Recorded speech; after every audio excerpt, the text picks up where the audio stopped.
Class 10th science का chapter number 2 acids bases and salts start करने जा रहे हैं। उसका थर्ड पार्ट स्टार्ट करने से पहले उसकी सेकंड और फर्स्ट पार्ट की वीडियो देखना ना भूलें।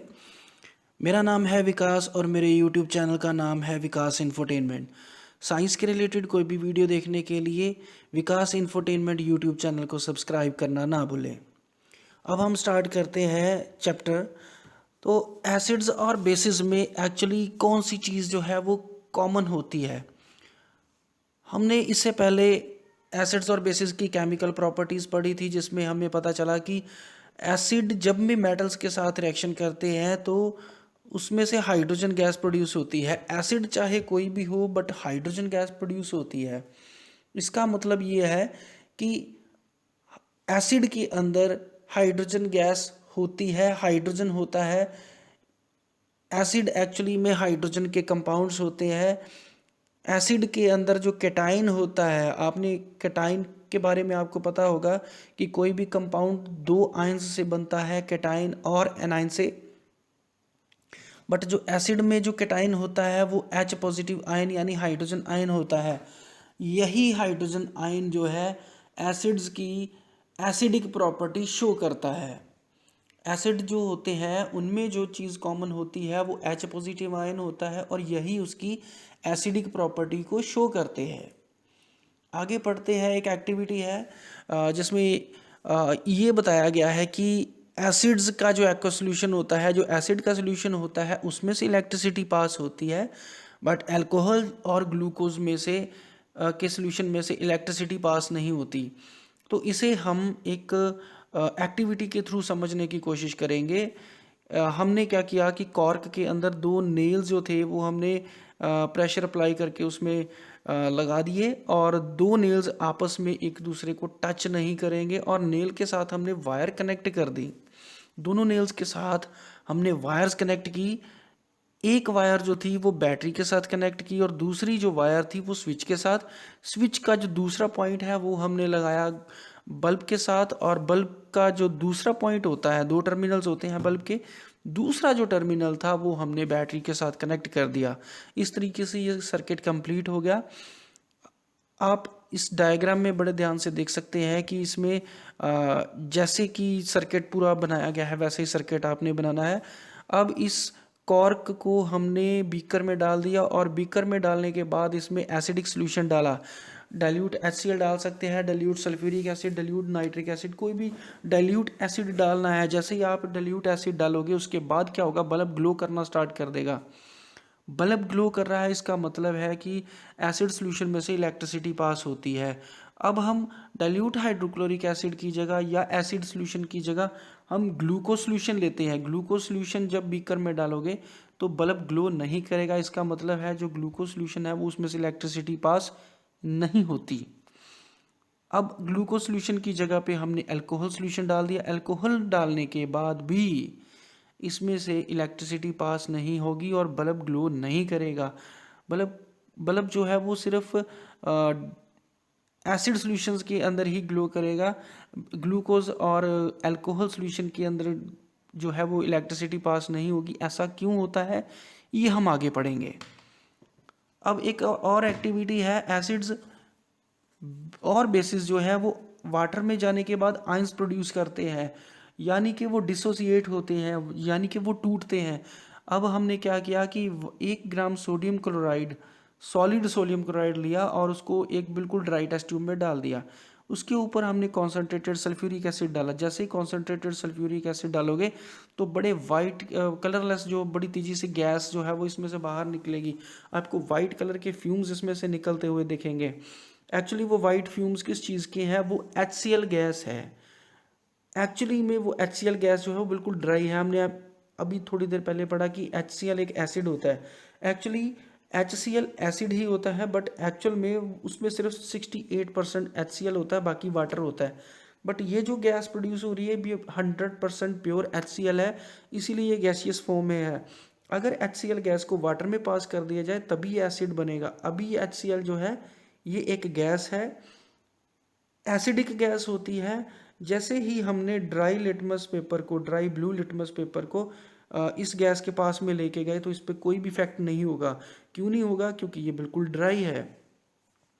अब हमने क्या किया कि ब्लू लिटमस पेपर को थोड़ा सा गीला कर लिया।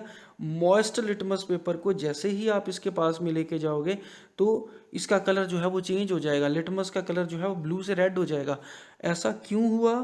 क्योंकि जो एसिड होते हैं वो प्योर फॉर्म में कभी भी एसिडिक प्रॉपर्टी शो नहीं करते। वो जब भी उन्हें अपनी एसिडिक प्रॉपर्टी शो करनी होती है तो उन्हें वाटर की ज़रूरत पड़ती है। तो इसीलिए इससे ये पता चलता है कि हाइड्रोजन आयंस यानी H पॉजिटिव आयंस किसी भी एसिड से तब रिलीज होंगे जब वाटर उनमें ऐड होगा।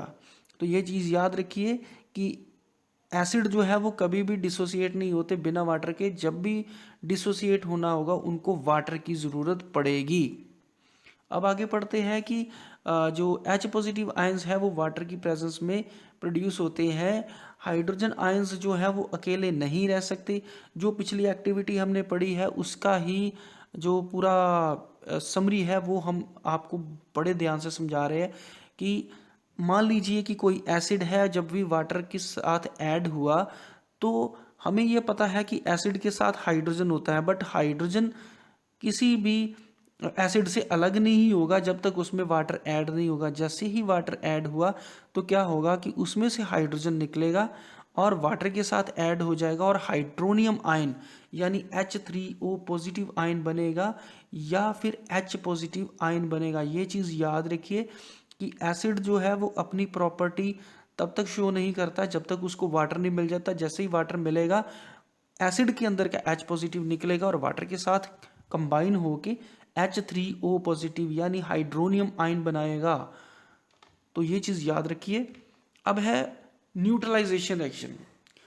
अब हमें पता है कि जो एसिड्स होते हैं वो वाटर में जाने के बाद H पॉजिटिव रिलीज करते हैं, बट बेस जो है वो वाटर में जाने के बाद OH नेगेटिव रिलीज करते हैं यानी हाइड्रोक्साइड आयंस रिलीज करते हैं। और हमें यह भी पता है कि H पॉजिटिव आयंस और OH नेगेटिव आयंस को जब आपस में मिला दिया जाए तो वाटर बनता है। यानी कि एक H पॉजिटिव और दूसरा OH नेगेटिव, इन दोनों को मिलाया जाए तो वाटर बनता है। एसिड से निकला H पॉजिटिव, बेस में से निकला OH नेगेटिव, इन दोनों ने मिल के बना दिया वाटर।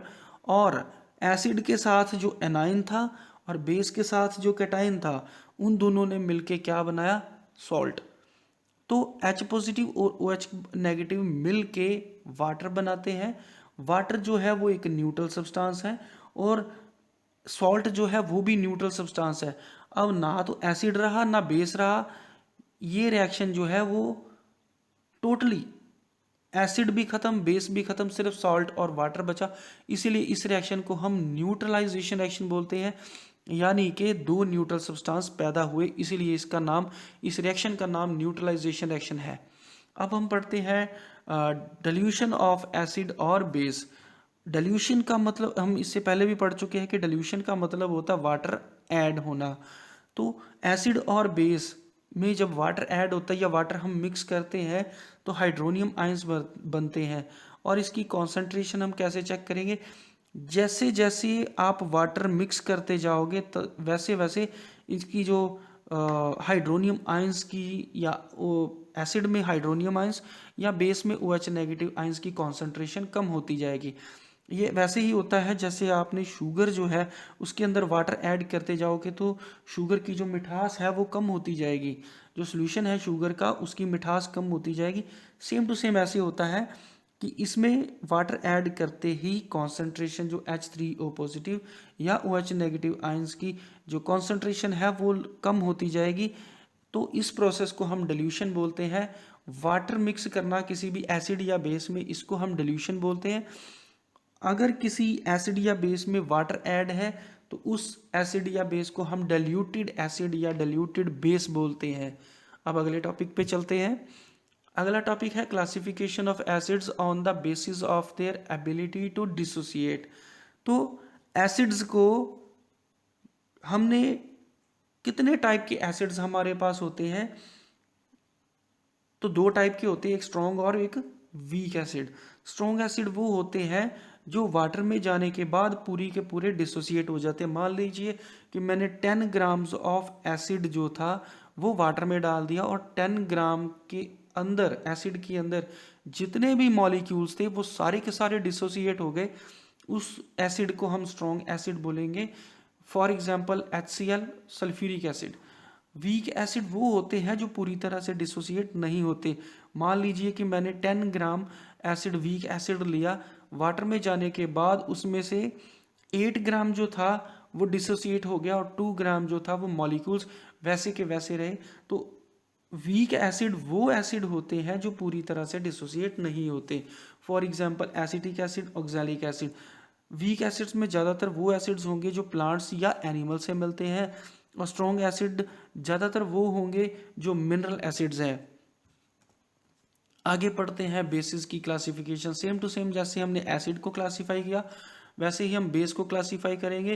तो बेस जो है वो भी उसी तरह से डिसोसिएट होते हैं। एक स्ट्रॉन्ग बेस होगा और एक वीक बेस। स्ट्रॉन्ग बेस वो बेस होगा जो पूरी तरह से डिसोसिएट होगा और वीक बेस वो है जो पूरी तरह से डिसोसिएट नहीं होता। स्ट्रॉन्ग बेस की एग्जांपल है sodium hydroxide, potassium hydroxide. Group 1 elements के जितने भी हाइड्रोक्साइड्स हैं वो स्ट्रॉन्ग बेस होंगे। और वीक बेस जो है मैग्नीशियम हाइड्रोक्साइड और कैल्शियम हाइड्रोक्साइड, ये वीक बेस है। अब अगले टॉपिक पे चलते हैं। हाउ स्ट्रॉन्ग आर एसिड्स और बेस सॉल्यूशन। कोई एसिड या बेस सॉल्यूशन कितना स्ट्रॉन्ग है ये कैसे पता चलेगा? अगर मान लीजिए कि आपने वाटर के अंदर एसिड डाला तो उसमें एसिड डाला है तो वो क्या छोड़ेगा? H positive ions. तो H पॉजिटिव आयंस की मात्रा जितनी ज़्यादा होगी उसमें उतना वो स्ट्रॉन्ग एसिड है। और अगर आपने उसमें बेस डाला है तो जितनी OH नेगेटिव की कॉन्सेंट्रेशन ज़्यादा होगी उतना वो बेसिक सॉल्यूशन है। तो जो न्यूट्रल सॉल्यूशन होगा उसमें H पॉजिटिव और OH नेगेटिव आयंस की कॉन्सेंट्रेशन इक्वल होगी। जितने H पॉजिटिव आयंस हैं उतने ही OH नेगेटिव आयंस हैं। इस सॉल्यूशन को हम न्यूट्रल सॉल्यूशन बोलेंगे। तो एसिड की पहचान क्या थी? उसमें H पॉजिटिव आयंस होते हैं। अगर H पॉजिटिव आयंस की कॉन्सेंट्रेशन OH नेगेटिव आयंस से ज़्यादा होगी तो इसका मतलब ये एसिडिक सॉल्यूशन है। और बेस की पहचान क्या होती है? उसके लास्ट में OH लगा होता है यानी कि हाइड्रोक्साइड होता है। तो अगर आपने वाटर में बेस डाला है तो OH नेगेटिव आयंस की मात्रा बढ़ेगी, उसकी कॉन्सेंट्रेशन बढ़ेगी। अगर OH नेगेटिव आयंस की कॉन्सेंट्रेशन ज़्यादा है तो वो कौन सा सॉल्यूशन है? बेसिक सॉल्यूशन है। ये चीज़ आपको ध्यान से समझ लग गई होगी। एसिडिक सॉल्यूशन में अगर H पॉजिटिव आयंस की कॉन्सेंट्रेशन बहुत ज़्यादा है तो ये स्ट्रॉन्ग एसिड है। अगर H पॉजिटिव आयंस की कॉन्सेंट्रेशन कम है तो ये वीक एसिड है। इसका मतलब ये है कि एसिड जो है वो पूरी तरह से डिसोसिएट नहीं हुआ, इसलिए H पॉजिटिव आयंस की कॉन्सेंट्रेशन जो है वो जितना आपने एसिड डाला था उसके मुकाबले थोड़ी कम है। इसका मतलब वो वीक एसिड है। तो ये टॉपिक आपको अच्छी तरह से समझ लग गया होगा। अब इसके बाद अगले टॉपिक पे चलते हैं। अगला टॉपिक है यूनिवर्सल इंडिकेटर। अब स्ट्रॉन्ग एसिड कौन सा है, वीक एसिड कौन सा है, स्ट्रॉन्ग बेस कौन सा है, वीक बेस कौन सा है और न्यूट्रल सब्सटेंस कौन सा है, इसका हमें पता करना है। तो इसके लिए हम एक इंडिकेटर यूज़ करेंगे, यूनिवर्सल इंडिकेटर। इससे पहले जो इंडिकेटर आपने यूज़ किए थे वो सिर्फ ये बताते थे कि ये एसिड है या बेस है। बट यूनिवर्सल इंडिकेटर जो है वो बहुत सारे इंडिकेटर्स को मिक्स करके बनाया गया है और ये अपने कलर से ये शो करता है कि कोई भी एसिड कितना स्ट्रॉन्ग है, कोई बेस कितना स्ट्रॉन्ग है या वीक है, या फिर वो न्यूट्रल सब्सटेंस है। तो यूनिवर्सल इंडिकेटर कैसे शो करता है ये आगे पढ़ेंगे। अब हम पढ़ेंगे pH scale. PH scale actually क्या है? ये हाइड्रोजन आयंस को कॉन्सेंट्रेशन को मेजर करने का एक मेथड है, एक स्केल है कि हाइड्रोजन आयंस की कॉन्सेंट्रेशन सॉल्यूशन के अंदर कितनी है, इसको उसके मेजर करने का एक मेथड है। पीएच की फुल फॉर्म होती है पोटेंस हाइड्रोजन। हाइड्रोजन का मतलब हाइड्रोजन आयंस की कॉन्सेंट्रेशन और पोटेंस का मतलब होता है पावर। पोटेंस जो है वो जर्मन वर्ड है जिसका मीनिंग है पावर या पोटेंशियल। तो आप नीचे एक स्केल देख सकते हैं, ये पीएच स्केल है। 0 से लेके 14 तक कुछ नंबर्स डाले हुए हैं। नीचे लिखा हुआ स्ट्रॉन्गली एसिडिक, न्यूट्रल और स्ट्रॉन्गली बेसिक। और नीचे एक कलर है एक्चुअली यूनिवर्सल इंडिकेटर को जब भी आप किसी सॉल्यूशन में डालोगे तो वो ये भी बता देगा कि एसिड अगर ये एसिड है या बेस है, और अगर एसिड है तो कितना स्ट्रॉन्ग एसिड है, अगर बेस है तो कितना स्ट्रॉन्ग बेस है, या फिर वो न्यूट्रल सब्सटेंस है। तो इसके बारे में आगे पढ़ेंगे। आगे है पीएच वैल्यू। तो एक्चुअली हाइड्रोजन आयंस की कॉन्सेंट्रेशन को कुछ कैलकुलेट करके उसका नेगेटिव लॉगरिथम निकाल के हमने एक वैल्यू निकाली, और वो वैल्यू जो है वो लाई करती है 1 से लेके 14 तक। 1 से लेके 14 तक किसी भी चीज़ की जो पीएच वैल्यू होगी, 1 जो है वो क्योंकि 7 को हम न्यूट्रल मानेंगे, 7 से कम की जो वैल्यू है वो एसिडिक है, और 7 से ज़्यादा की जो वैल्यू है वो बेस है। कोई वैल्यू 7 से जितनी ज़्यादा दूर होगी वो चीज़ उतनी स्ट्रांग होगी। मान लीजिए कि 1 जो है वो 7 से बहुत दूर है, इसका मतलब कि जिसकी पीएच वैल्यू 1 होगी वो स्ट्रांग एसिड होगा। 2 में थोड़ा वीक एसिड होगा, 3 उससे भी ज़्यादा वीक होगा, 4 उससे भी ज़्यादा वीक होगा। इस तरीके से 7 जो है वो न्यूट्रल होगा। उसके बाद 8 जो है वो वीक बेस है, 9 उससे थोड़ा स्ट्रॉन्ग बेस है, और इसी तरीके से चलते हुए आप 14 नंबर पे जब आओगे तो वो बिल्कुल स्ट्रॉन्ग बेस है। तो एक्चुअली H पॉजिटिव आयंस की कॉन्सेंट्रेशन से हम पीएच वैल्यू का पता करते हैं। पीएच की वैल्यू 1 से लेके 14 तक होगी।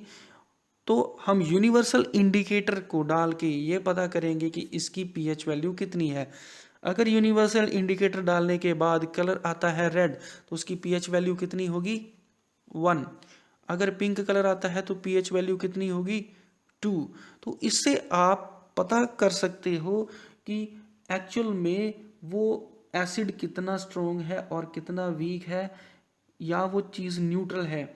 मान लीजिए मेरे पास टेस्ट ट्यूब है, टेस्ट ट्यूब के अंदर मैंने कोई सोल्यूशन डाला, सोल्यूशन डालने के बाद जैसे ही मैंने यूनिवर्सल इंडिकेटर डाला और उसका कलर आ गया ब्लू, तो इसका मतलब है कि उसका पीएच वैल्यू है 11।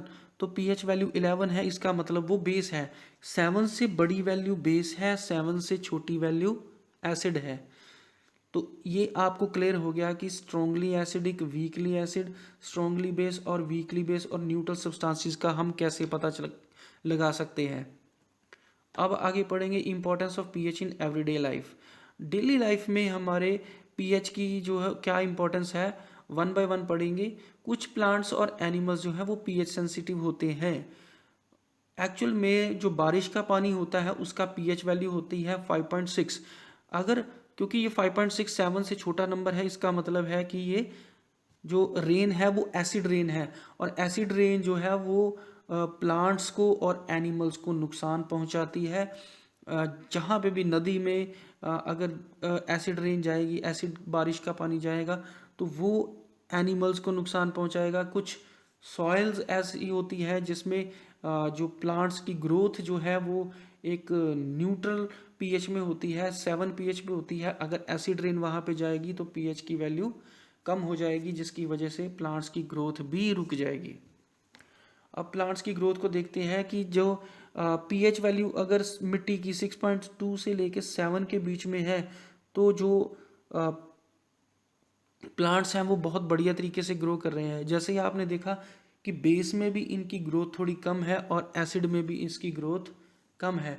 एक्चुअल में 6.2 से लेके 7 तक अगर पीएच होगा मिट्टी का तो बहुत बढ़िया तरीके से प्लांट्स जो है वो ग्रो करेंगे। अब फार्मर्स जो किसान वगैरह होते हैं वो क्या करते हैं कि एसिड जो है, मान लो एसिड रेन पड़ी तो सॉइल का पीएच कम हो गया। अब सॉइल का पीएच बढ़ाने के लिए हमें क्या करना होगा, वो सॉइल जो है वो एसिडिक हो चुकी है, हमें उसको न्यूट्रल करने के लिए उसमें बेस डालना होगा। तो हम मिट्टी में थोड़ा चूना मिक्स कर देते हैं, जिसकी वजह से उसका पीएच वैल्यू थोड़ा बढ़ जाता है, जो कि 6.2 से लेकर 7 के बीच में आ जाता है। तो प्लांट्स जो है वो बढ़िया तरीके से ग्रो कर सकते हैं। अब आगे पढ़ेंगे pH in our digestive system. हमें पता है कि हमारी स्टमक जो है वो हाइड्रोक्लोरिक एसिड प्रोड्यूस करती है, बट कई बार हम स्पाइसी खाना खा लेते हैं या इनडाइजेशन होने की वजह से बहुत ज़्यादा एसिड प्रोड्यूस होता है, जिसकी वजह से हमारे पेट में जलन होती है। इस कंडीशन को हम एसिडिटी बोलते हैं। तो एसिडिटी को शांत करने के लिए क्या करना होगा, बेस लेना होगा, तभी इसका पीएच जो है वो थोड़ा बढ़ेगा। तो हम क्या करेंगे, एंटासिड। माइल्ड बेस जो होते हैं जैसे मैग्नीशियम हाइड्रोक्साइड या एल्यूमिनियम हाइड्रोक्साइड, मार्केट में ऐसी बहुत सारी मेडिसिन जेलसिल, डाइजीन वगैरह, इनो वगैरह मिलती है जो जिसमें होता है माइल्ड बेस। तो ये माइल्ड बेस लेने के बाद जो पेट की एसिडिटी है वो शांत हो जाती है, इससे रिलीफ मिलती है हमें। अगला फोर्थ पॉइंट हम देखते हैं tooth decay. Tooth decay actually होता क्या है कि जैसे जैसे दांत जो है वो उनमें कैविटीज़ आनी स्टार्ट हो जाती है। ऐसा क्यों होता है कि टूथ का जो बाहर पार्ट आउटर कवरिंग होती है वो बड़ी हार्ड होती है, और टूथ इनेमल जिसको बोलते हैं वो कैल्शियम फॉस्फेट की बनी होती है। बट जब भी माउथ का पीएच 5.5 से कम होगा, अब न्यूट्रल जो है वो तो 7 होता है, बट माउथ का पीएच अगर 5.5 से कम हो जाएगा तो एसिडिक हो जाएगा, और एसिड जो है वो कैल्शियम फॉस्फेट को ख़त्म करेगा। एक्चुअली में होता क्या है कि जब खाना खाते हैं, कोई मीठा खाना खा लिया या फूड पार्टिकल्स जो माउथ में रह गए, तो वहाँ पे बैक्टीरिया पलते हैं, और बैक्टीरिया इन चीज़ों का खा के अपना वेस्ट मटेरियल निकालते हैं जो कि एसिडिक होता है।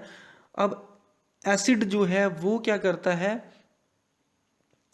कि कैल्शियम फॉस्फेट को डिग्रेड करने की कोशिश करता है, उसको ख़त्म करने की कोशिश करता है, जिसकी वजह से टूथ में कैविटीज़ हो जाती हैं। अब इसको ठीक करने का ठीक करने के लिए हमें बेस चाहिए, तो हम जो टूथपेस्ट इस्तेमाल करते हैं उसमें क्या होता है, उसमें होता है बेस। तो हम डेली मॉर्निंग टाइम ब्रशिंग करते हैं टीथ की, तो उसमें एक्चुअली बेस होता है जो हमारे टीथ की प्रोटेक्शन करता है। आगे पढ़ते हैं सेल्फ डिफेंस बाय एनिमल्स। ये तो आपने देखा ही होगा, ये मधुमक्खी है। मधुमक्खी जब डंक मारती है तो बड़ी इरिटेशन होती है, बहुत ज़्यादा पेन होती है। एक्चुअली मधुमक्खी के डंक में मिथेनोइक एसिड होता है। ये एसिड जो है इंजेक्ट होने के बाद बहुत ज़्यादा पेनफुल होता है। तो इसके लिए हमें क्या करेंगे, ये एसिड है तो एसिड को न्यूट्रलाइज करने के लिए हमें बेस यूज़ करना होगा। सोप या बेकिंग सोडा जो है पानी में घोलने के बाद अगर आप उस जगह पे लगाओगे जहाँ पे मधुमक्खी ने डंक मारा है तो रिलीफ मिलेगा। बट एक चीज़ और आपको बता दूं कि येलो कलर के वास्प जो होते हैं, अगर वो डंक मार देते हैं तो उनके डंक में बेस होता है, इसलिए माइल्ड एसिड यानी कि नींबू वगैरह रगड़ने से ये ठीक हो सकता है।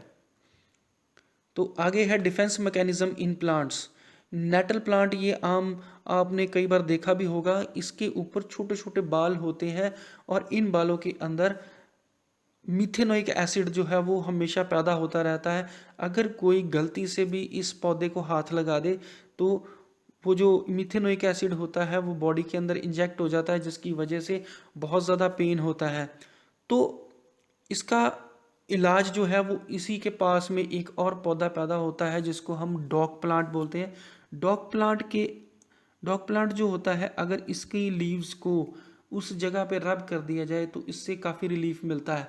एक्चुअली नेटल प्लांट के स्टिंगिंग हेयर्स में अगर मिथेनोइक एसिड है तो डॉग प्लांट जो है उसके लीव्स में बेस है जो इस पेन से रिलीफ देता है। अब कुछ क्वेश्चंस है, इसको सॉल्व करने की कोशिश करिए। दो सॉल्यूशन है आपके पास, ए और बी। ए का जो पीएच है वो 6 है और बी का जो पीएच है वो 8 है। तो किस सॉल्यूशन में हाइड्रोजन आयंस की कॉन्सेंट्रेशन ज़्यादा होगी? अभी मैंने आपको बताया कि पीएच स्केल में जो एसिड है उनकी जो वैल्यू होती है पीएच की वो 1 से लेकर 6 के बीच में होती है। तो ए जो है उसका पीएच है 6, तो 6 पीएच का मतलब है ये एसिड है, और पीएच सॉल्यूशन अगर बी जो है वो 8 है, इसका मतलब ये 7 से बड़ा नंबर है, तो इसका मतलब ये बेस है। तो एक्चुअली एसिड में हाइड्रोजन आयंस की कॉन्सेंट्रेशन ज़्यादा होती है, इसका मतलब है कि सॉल्यूशन ए में हाइड्रोजन आयंस की कॉन्सेंट्रेशन ज़्यादा होगी और सॉल्यूशन ए जो है वो एसिडिक होगा और बी सॉल्यूशन जो है वो बेसिक होगा। अगला क्वेश्चन पढ़ते हैं, what effect does the concentration of H positive ions have the nature on the nature of the solution. तो सॉल्यूशन पे एच पॉजिटिव आयंस की कॉन्सेंट्रेशन का क्या इफेक्ट होगा, ये भी मैंने आपको बताया था कि जितना वाटर ऐड करते जाओगे हाइड्रोजन आयंस की कॉन्सेंट्रेशन जो है वो कम होती जाएगी, डिल्यूशन होता जाएगा। तो आप इसका आंसर ये लिख सकते हो कि H positive ions concentration decreases when we add the water into it. तो solve the question, do the basic solutions also have H positive ions, if yes then why are these basic. क्या H positive ions basic solution में भी होते हैं? अगर होते हैं तो उनको हम बेसिक क्यों बोलते हैं? हाँ जरूर, H पॉजिटिव आयंस जो है वो बेस में भी होते हैं, बट OH नेगेटिव आयंस के मुकाबले इसकी वैल्यू जो है वो कम होती है। अभी थोड़ी देर पहले आपने पढ़ा कि OH नेगेटिव आयंस की कॉन्सेंट्रेशन अगर H पॉजिटिव आयंस से ज़्यादा होगी तो सॉल्यूशन बेसिक है। इसका मतलब कि H पॉजिटिव आयंस होते हैं बट OH नेगेटिव आयंस से इनकी कॉन्सेंट्रेशन कम होती है। अगला क्वेश्चन सॉल्व करते हैं, किस सॉइल कंडीशन में किसानों को मिट्टी के अंदर क्विक लाइम यानी कि चूना ऐड करना पड़ता है? यह भी अभी थोड़ी देर पहले मैंने आपको बताया कि अगर मिट्टी एसिडिक होगी तो किसानों को चूना ऐड करना पड़ेगा ताकि उसका पीएच वैल्यू बढ़ाया जा सके। तो अगली वीडियो को देखने के